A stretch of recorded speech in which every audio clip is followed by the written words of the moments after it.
11ই June Park Street, 14ই June Kasba, আর তারপর আজ 22শে জুন বিবাদীবাগ। এক মাসের মধ্যে তিনটে গুরুত্বপূর্ণ জায়গায় ঘটে গেল ভয়ানক অগ্নিকাণ্ড। অথচ রাজ্য দমকল দপ্তর কি করছে? মুখ চুন করে বলছে তদন্ত হবে। কোথায় অগ্নিকাণ্ড সব বলবো এই গুরুত্বপূর্ণ প্রতিবেদন শেষ অবধি দেখুন। আমি দীপেন্দু, দ্য নিউজ বাংলায় আপনাদের স্বাগত জানাই। শহর কলকাতায় ফের আগুন।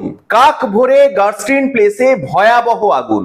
ব্যাংকশাল কোর্টের পাশে একটা পুরনো বাড়িতে আগুন লাগে আজ ভোরে। ঘটনাস্থলে পৌঁছায় দমকলের 4টে ইঞ্জিন, পরে আরো 3টে ইঞ্জিন বাড়ানো হয়। ঘটনাস্থলে উপস্থিত রয়েছে হেয়ার স্ট্রিট থানার পুলিশও। সাদা ধোঁয়ায় ঢেকে গেছে গোটা এলাকা। আতঙ্কিত এলাকাবাসীরা। শহরে একের পর এক অগ্নিকাণ্ড। পার্ক স্ট্রিট, কসবার অ্যাক্রোপলিস মল, তারপর এবার গার্স্টিন প্লেসে আগুন। আজকে ভোর 4টে নাগাদ গার্স্টিন স্ট্রিটে ব্যাংকশাল কোর্টের পাশে একটা পুরনো বাড়িতে আগুন লাগে। স্থানীয় বাসিন্দারাই ধোঁয়া ও পরে আগুন দেখতে পেয়ে দমকলে খবর দেন। ওই বাড়িতে কোনো জনবসতি ছিল না বলেই জানা গেছে। ওই বাড়িতে আইনজীবীদের চেম্বার ছিল। বাড়ির উপরের তলটা সম্পূর্ণরূপে ছাই হয়ে গেছে। সিলিন্ডার ফাটার শব্দও নাকি পাওয়া গেছে। দমকলের প্রাথমিক অনুমান এসি থেকে শর্ট সার্কিট হয়েই আগুন লেগেছে। এটা তো সব ক্ষেত্রেই দমকল প্রথমেই বলে। 3তলার একটা এসি ইউনিট থেকে আগুন লেগেছে বলে সন্দেহ। তবে আজ শনিবার ছুটির দিনে কিভাবে এসি চলছিল তা খতিয়ে দেখা হচ্ছে। স্থানীয় সূত্রে জানা গেছে 45 নম্বর ওয়ার্ডের কাউন্সিলর সন্তোষ পাঠকের নাকি আদি বাড়ি এটা। তবে কেউ থাকতেন না এই বাড়িতে, অফিস হিসাবেই ভাড়া দেওয়া হতো। ফাঁকা বাড়িতে কিভাবে আগুন লাগলো তা নিয়ে কিন্তু প্রশ্ন উঠছে। ইতিমধ্যেই আগুন নেভানোর কাজ শুরু করেছে দমকলের 7টা ইঞ্জিন।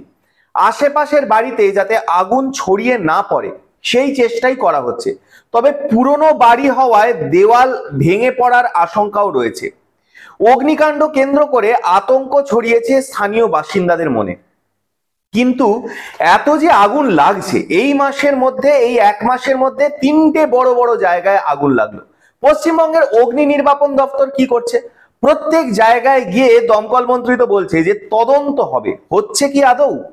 কলকাতা শহরে যত অফিস বিল্ডিং রয়েছে সেগুলোর অগ্নি নির্বাপন সিস্টেম সেটা আদৌ কাজ করে কি? দমকল কি গিয়ে রুটিন চেক আপ করে? তার চেক আপ হয় কি?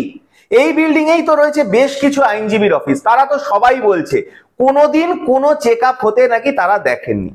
আর কত মানুষের কত ক্ষয়ক্ষতি করবে এই সরকার? আপনারা কি বলেন? আপনাদের মূল্যবান এবং গুরুত্বপূর্ণ মতামত জানান দ্য নিউজ বাংলার কমেন্ট সেকশনে। আর দেখতে থাকুন দ্য নিউজ বাংলা। রাজ্য হোক বা দেশ, ছোট হোক বা বড়, এই ধরনের কোনো ঘটনাই আমরা চেপে রাখতে দেব না।